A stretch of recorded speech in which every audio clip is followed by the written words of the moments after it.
Importing contact information to the Pipedrive is a very simple thing to do, and in this video, I will show you exactly how you guys can do it. So this is the interface that you're gonna see in the beginning of the Pipedrive application, and what you guys have to do is basically follow the video till the end to get to know how you guys can do it.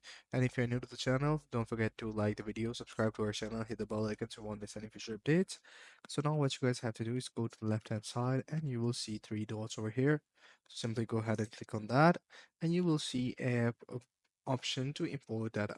Go ahead and click on that and you will see you can import a bunch of data. Here you guys can see that it says import, new import, or import history.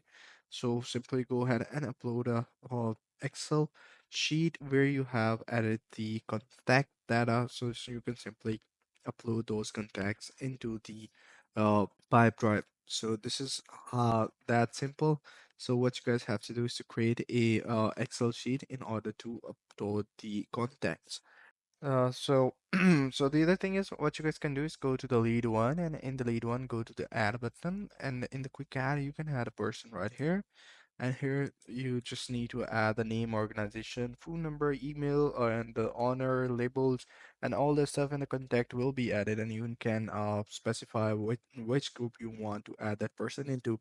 So that is how you guys can do it. I hope you find this really helpful.